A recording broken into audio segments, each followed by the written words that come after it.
अतिरेकी यांना चालतात, पण कुठला तरी माणूस गुन्हेगारी क्षेत्रातून येऊन धर्माचं काम करत असेल तर तो माणूस यांना कायम गुंड वाटतो. 4 वर्षात माझ्यावर कोणता गुन्हा दाखल झाला एक सांगायचं माझ्यावर.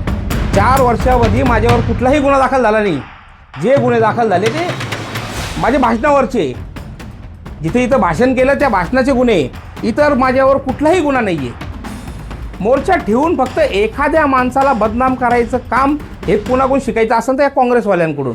जे लोक सगळे एकामेकाला राजकारण इलेक्शन कुठलं आलं तर सगळे एकामेकाला शिव्या देतात, पण कुठंतरी माझं नाव जोडलं कुठल्या घटनेशी तर सगळे भामटे एकत्र येतात.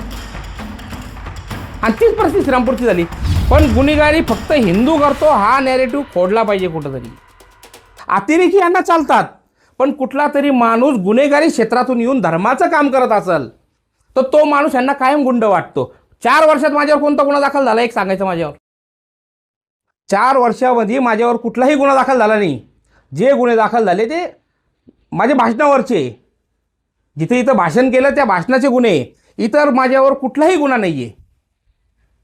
आणि तरीसुद्धा त्या घटनेचा कसं तरी गाव बरबंद करून आता गोरगरीब लोक, भाजीपाले विकणारे लोक, त्यांच्या घरावर अशी परिस्थिती आज का जर इथं विकायला आले आणि आज विकलं तर त्यांच्या घरी संध्याकाळी खातील ते. त्या लोकांची जबरदस्ती दुकानं बंद करतात. आमदार गाडीवर फिरतोय आणि लोकांना दम देतोय. अरे लोकांनी जर सो इच्छेने बंद केले तर ते बंद करायला आमचाही पाठिंबा आहे, पण एखाद्याला दम द्यायचं, काहीतरी प्रेशर तयार करायचं. बेलापूरमध्ये जाता लोकांना दुकानं बंद करा असं नाही. लोकांनी स्वस्फूर्तीने बंद केले पाहिजे दुकानं. मोठ्या मोठ्या घटना घडतात तेव्हा बंद करत नाही. हा कुठलाही गँगवॉर झालेला नाही आहे, हा त्याच्या वडिलांचं म्हणणं आहे. तरीसुद्धा त्याच्या वडिलांवर प्रेशर करायचं काम चालू आहे. आणि काल पोलिसांनी तर हे घेतले, प्रेस घेऊन सांगितलं का ह्यामध्ये 3च आरोपी आहे. आणि आत्ता उद्या यांनी परत मोर्चा ठेवला. मोर्चा ठेवून फक्त एखाद्या माणसाला बदनाम करायचं काम हे कुणाकडून शिकायचं असेल तर या काँग्रेसवाल्यांकडून. जे लोक सगळे एकामेकाला राजकारण इलेक्शन कुठलं आलं का सगळे एकामेकाला शिव्या देतात, पण कुठंतरी माझं नाव जोडलं कुठल्या घटनेशी तर सगळे भामटे एकत्र येतात. आणि तीच परिस्थिती श्रीरामपूरची झाली. आणि हे काही 8-10 मुंडके का यांना वाटते श्रीरामपूरचे मालकच आहे. कुठे झालं का गाव बंद? मागच्या संक्रांतीच्या दिवशी गाव बंद. खरं तर यांच्यावर प्रशासनाने गुन्हे दाखल केले पाहिजे. यांना प्रशासनाने डोक्यावर घेतल्यासारखं आहे. काही हे बोलतील आणि काही होईल. त्या मोर्चामध्ये कुठं ते परिवारचे लोक आहेत का? हेच उड्या मारते, कुठे खुर्च्या टाकतात, कुठेही बसतात आणि गाव बंद. दुबैया यांची एक व्हिडिओ क्लिप व्हायरल झाली. त्यावेळेस दुबैया यांनी घटना घडत असताना किंवा घटनाच्या वेळेस तुम्हाला फोन केला. ती व्हिडिओ क्लिप आता ऑडिओ क्लिप आता व्हायरल झाली आहे. मग दुबैया जे आहे यांनी आपल्याला कॉल करण्याचं खरं कारण काय असू शकतं? आपली त्यांचे काही मैत्रीपूर्ण संबंध, आपले काही त्यांचे व्यावसायिक संबंध, आपल्याला फोन करण्याचं नेमकं कारण काय?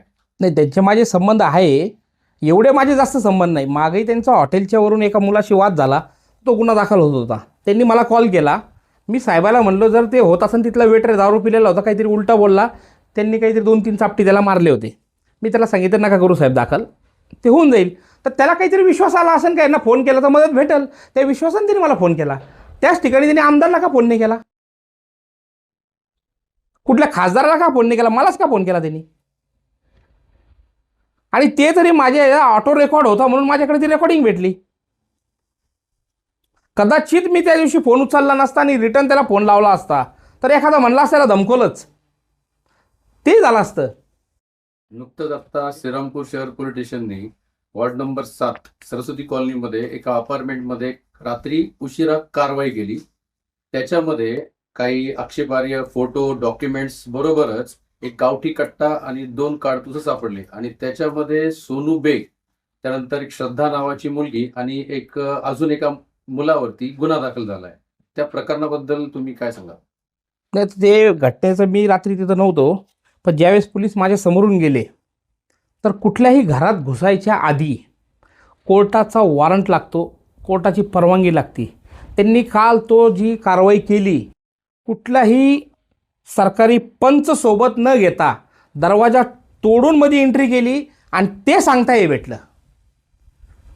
हे पोलिसांचं म्हणणं आहे. त्याचे कुठंही त्यांनी त्या घटनेची रेकॉर्डिंग केली नाही.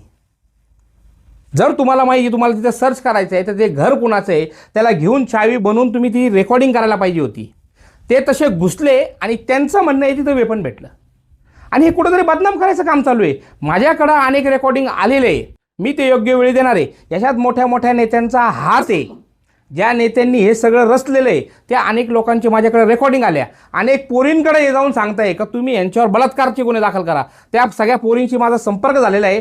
त्या पोरींनी सगळ्यांनी व्हिडिओ बनवले आणि त्या सगळ्या पोरी पोलीस स्टेशनला हजर होऊन सांगणार आहे का त्यांच्याकडे कोण कोण जात आहे आणि यांच्यावर बलात्कारचे गुन्हे दाखल करा. हे सांगता हे सगळं मी उघड करणार आहे. तुम्ही आकाश दुबैया या तरुणाच्या हत्येशी तुमचा एकतर तुमचा किंवा तुमच्या लोकांचा संबंध नाहीये असं तुमचं म्हणणं आहे. मग जाणीवपूर्वक तुम्हाला या सगळ्या याच्यात गोवलं जात आहे हे सगळे प्रकरण प्रयत्न चालू आहे गोवायचा. काय झालं एकदा माणसाचं नाव लागलं गुंड का त्याला जोडायचं ना त्याच्याशी. तर मी काय म्हणतो कुठंतरी अशी लिंक जोडून द्यायची का त्या पोरांचा माझा 1% सुद्धा संबंध असेल अशी लिंक तरी जोडून द्यायची ना का ज्यांचा माझा काहीतरी संबंध आहे त्याच्यात. उगाच फक्त गाव बदनाम करायचं.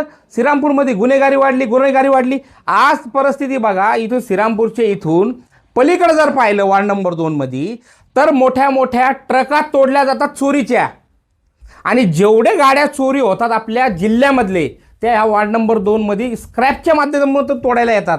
त्याच्यावर आमदारला ते दिसत नाही. महाराष्ट्रभर गो हत्याबंदी कायदा आहे, सगळे कत्तली करणारे गायाच्या कत्तली करणारे आमदार सोबत फिरतात ते त्याला दिसत नाही. घटना हा चुकीची झालेली आहे आणि त्या दुबया परिवाराला आमचं समर्थन आहे आणि जिथं त्यांना असं वाटन का आमची गरज पडल तर तिथं आम्ही निवेदनं देऊ आणि जिथं मोर्चे काढायचे आहे तिथं त्यांच्यासोबत जाऊ. त्या लोकांशी माझा कुठलाही संबंध नाही आहे. तुम्ही शाल पांघरून बेग टोळी 2 नंबरचे धंदे करत असतात आरोप हेमंत ओगले करताय. हां ते तर माझं मेन म्हणणे. एक पोलिसाची अशी रेड दाखवायची का ज्या 2 नंबर एक तर माझे पोलीस माझ्याकडून हप्ते घेत असतील आणि तिथं जात नसतील मग त्या पोलिसावर कारवाई केली पाहिजे. माझ्या माणसांवर माझ्यावर माझ्या परिवारच्या माणसावर एक गुन्हा असा दाखवायचा का कुठल्या तरी 2 नंबर धंद्याचा त्याच्यावर गुन्हा दाखल झाला किंवा या आमदारांनी तिथं नेऊन दाखवायला पाहिजे हा धंदा याचा आहे. उगाच लोकांची दिशाभूल करायची नाही. माझे कुठलेही 2 नंबरचे धंदे चालत नाही. असं कुठेही आढळत असेल तर तुम्ही त्यांना विचारायला पाहिजे का कोणता धंदा यांचा आहे 2 नंबरचा हा तू चलून दाखव. काल तुम्ही काँग्रेसच्या लोकांवरती जरी आरोप करत असला मात्र काल शिंदे सेनेतलेच काही तुमचे सहकारी जे आहेत त्यांनी देखील थेट आरोप केलाय की हे जे हिंदुत्वाच्या नावाखाली सगळं गुंडांच्या टोळ्या तयार केल्या गेल्यात आणि हा बकासूर तयार झालाय असं नाही शब्द म्हणले ना पण त्यांनी नाव नाही घेतलं. मी काय म्हणतो प्रत्येक माणसाने नाव घेतलं पाहिजे. हा बकासूर कोण नुसतं कोड्यात कशाला ठेवतात. घाबरू नका कोणाला. न्यायव्यवस्था आहे श्रीरामपूरमध्ये ती तुमच्या पाठीशी आहे ना. माझंही नाव घ्यायचं असेल तर डायरेक्ट नाव घ्या. घाबरता कशाला. सगळे नाव घ्यायला पाहिजे. आणि हा पहिला मोर्चा आहे का ज्या वेळेस श्रीरामपूरमध्ये कुठलीही घटना होईल आणि कुठला तरी ओळखी पाळखीचा माणूस त्याच्यात भेटला काही कोड्यात बोलतात. श्रीरामपूरच्या मुली जबरदस्ती उचलून नेतात त्याचा बलात्कार होतो. अरे एवढी मोगलाई माजली कोणाची. अरे एक तक्रार दाखवा ना कोणतरी मुलगी समोर आणा. दिशाभूल करायचं काम आहे आणि नाव पण घेत नाही. कोण करतंय आमदार आहे तू. तुझ्यामुळं तुला या श्रीरामपूर मतदारसंघ सुरक्षित ठेवायची जबाबदारी तुझ्यावर आहे. तू त्यांचे नाव घेतले पाहिजे. नाव का नाही घेत. टोळीचा सहभाग असू शकतो. अरे काहीतरी पुरावा द्या. त्याच्यावर मानहानीचा दावा मी दाखल करणार आहे आमदारावर. त्याच्याकडे काही पुरावा असेल ते द्यावा. आणि मी पत्रकार म्हणून पत्रकारांना सगळ्यांना विनंती करतो का त्याला हा प्रश्न विचारा ह्यांचा कोणता 2 नंबरचा धंदा चालू आहे ते दाखव. उद्या जो महामोर्चा निघतोय सर्वपक्षीय सर्व नागरिक मोर्चा काढतायत तुम्ही देखील त्या मोर्चात सहभागी होणार. ते आपण काय सगळे तेच एकच लोक येते आणि ते आरोपच आपल्यावर करणार आहे. उगाच मी गेलो म्हणजे ते काहीतरी बोलणार मी काहीतरी बोलणार. लोक म्हणतील मोर्चाला खराब करण्यासाठी इथं आले आणि मला आमंत्रण आलं तर मी जाईल. काल एक कारवाई झाली श्रीरामपूरमध्ये गावठी घटना सापडला. त्यामध्ये सोनू जयप्रकाश बेग आणि त्यांच्या पत्नीचं आणखी एकाचं नाव आलं आणि त्यांचा संबंध तुमचे बंधू असल्याशी जोडला जातोय. आमदारांकडनं देखील आरोप होत आहे. नेमकं कसं बघताय इकडे. आता त्यांनी काही फाईल भेटली असं म्हणतात. आता एखाद्या लेडीज घरातली बाई आहे तिची फाईल असेल तिच्या नवऱ्याची नावाने तर कुणाच्या नावाला राहणार ती. आणि असे तर एक कॉन्फिडेन्शियली डॉक्युमेंट्स आहे. त्या घरात काय भेटतंय हे कॉन्फिडेन्शियली ठेवायला पाहिजे.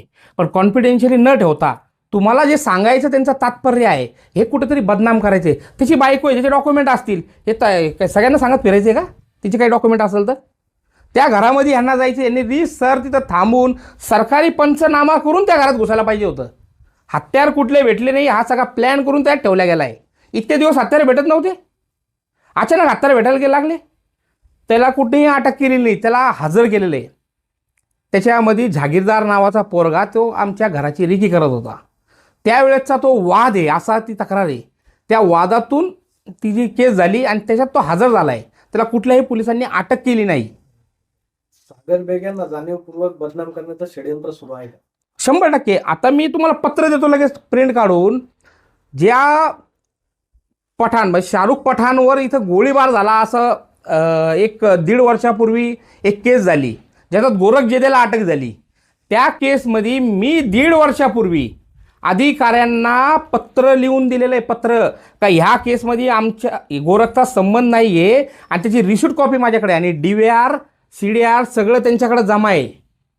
त्यांचं म्हणणं असं आहे, जे मागचे अधिकारी होते त्यांनी तो लॅबला पाठवला नाही, तर ही चूक आमची का त्यांची आहे? 1.5 वर्षामध्ये तो 2दा जेलमध्ये जाऊन आला.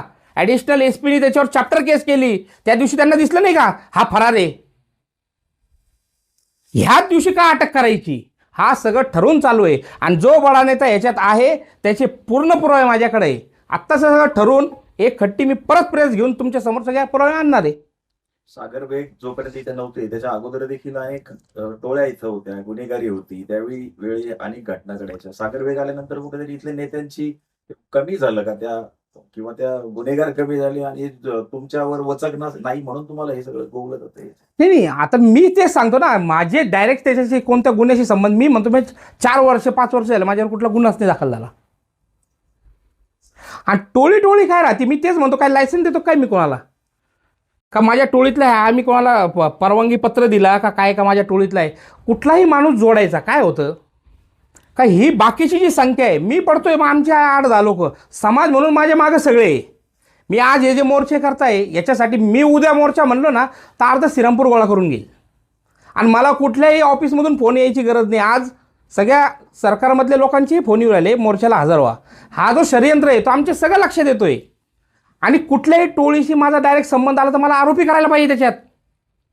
तुम्ही आरोपी डायरेक्ट मला करा. तुम्ही कुणाची वाट पाहतात? प्रशासन जरी असेल ती वाट पाहू नका. कुठंतरी तुम्ही चुकीचं करताय म्हणून मला आरोपी करता येत नाही तुम्हाला. नाही, पण हे मग आमदार, खासदार, माजी खासदार किंवा माजी आमदार यांच्यावर दहशत आहे का? तुमचं नाव घेत नाही ते? अहो, त्यांना माहीत असेल मी नाही आहे. त्यांना माहीत असतं. आमदार खासदार काय, आता माजी खासदार लोखंडे साहेब तिथं होते. लोखंडे साहेबाला बॉडीगार्ड आहे, ते काय घाबरतील मला? आणि आम्ही एका पक्षातले आहे ना, ते कशाला घाबरत? मी तेच सांगतो ना, लोखंडे साहेब तिथं होते, कांबळे साहेब तिथं होते, त्यांनी काय माझं नाव नाही घेतलं. आणि त्यांच्यासमोर बाकीच्यांनीही कुणी नाव नाही घेतलं. ते फक्त श्रीरामपूरची गुन्हेगारी संपावा ह्यासाठी ते मोर्चामध्ये हजर होते. आणि आमचंही समर्थन आहे त्यांना. अशा मोर्चामध्ये गेला पाहिजे, गुन्हेगारी संपलीच पाहिजे. पण गुन्हेगारी फक्त हिंदू करतो हा नॅरेटिव्ह खोडला पाहिजे कुठंतरी.